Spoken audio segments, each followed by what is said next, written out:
Shalom, selamat berjumpa kembali dalam kasih Kristus.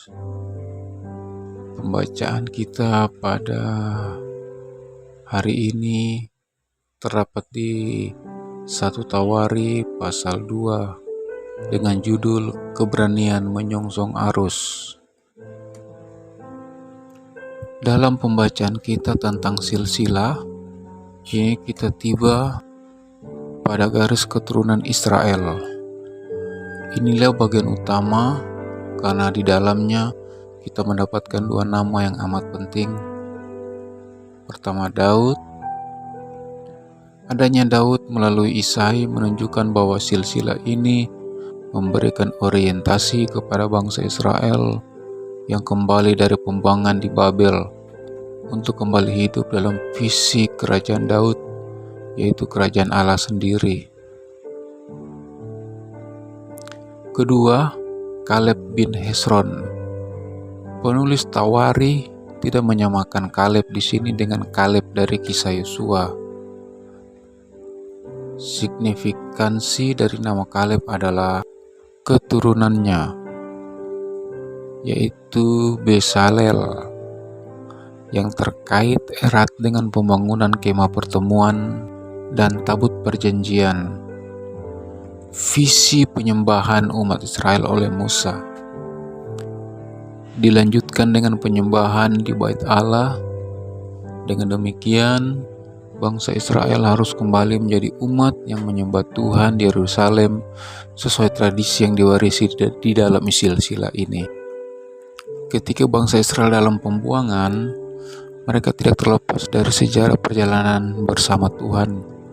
Namun, ketika mereka kembali ke Yerusalem, mereka perlu menata kembali fokus hidup mereka kepada rencana Tuhan.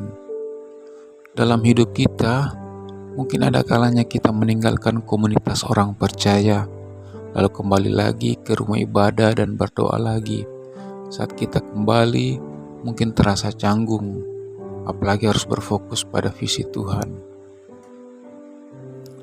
Namun, mengingat kembali penyertaan Tuhan dalam tahun-tahun hidup kita yang telah lalu dapat menolong kita mempunyai pandangan yang lebih tajam.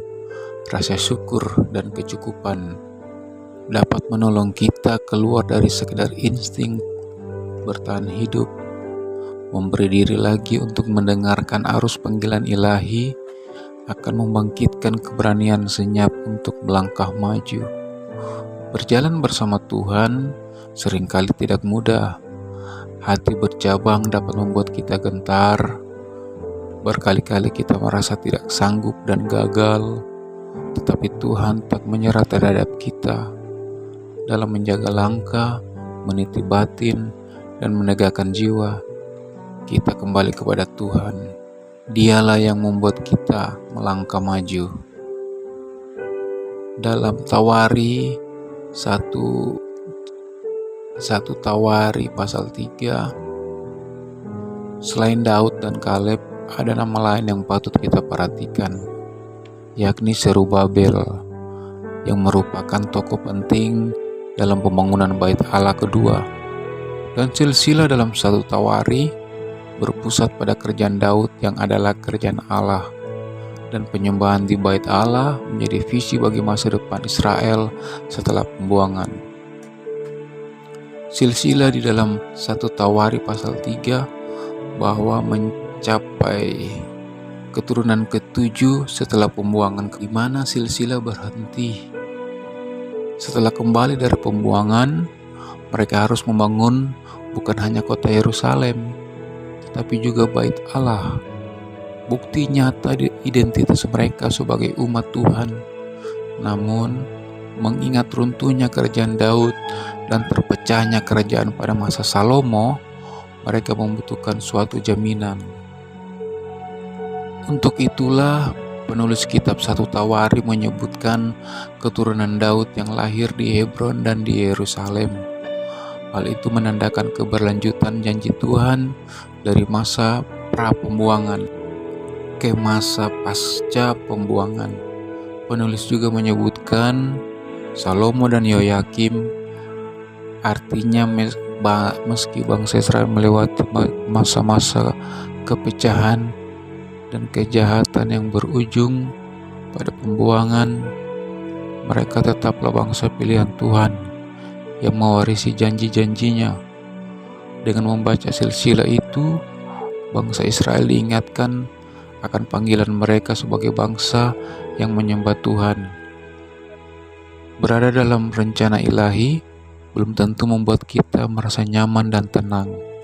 Bisa saja yang muncul adalah keresahan dan keraguan. Bangsa Israel menghadapi banyak kesulitan ketika mereka berusaha membangun bait Allah sepulang dari pembuangan. Namun, dengan visi dari firman Tuhan, mereka memperoleh kekuatan untuk melangkah maju. Sebagai orang percaya, kita juga mewarisi janji-janji Tuhan sampai hari ini. Kita pun sedang melukis kisah perjalanan bersama Tuhan setiap hari. Ketika kita mengatur fokus hidup kita seturut visi Tuhan, kita pun masuk ke dalam rencana Allah bagi hidup kita. Kilas balik kehidupan dapat menolong kita memperoleh pegangan untuk terus bergerak maju. Terima kasih Tuhan, terima kasih untuk firman-Mu, terima kasih untuk hari ini. Kami serahkan kehidupan kami sepanjang hidup ini ke dalam tangan-Mu. Biarlah proses pembelajaran, pembentukan daripada Tuhan akan kami lalui, karena bersama Yesus kami cakap menanggung segala perkara. Di dalam nama Tuhan Yesus kami sudah berdoa. Amin.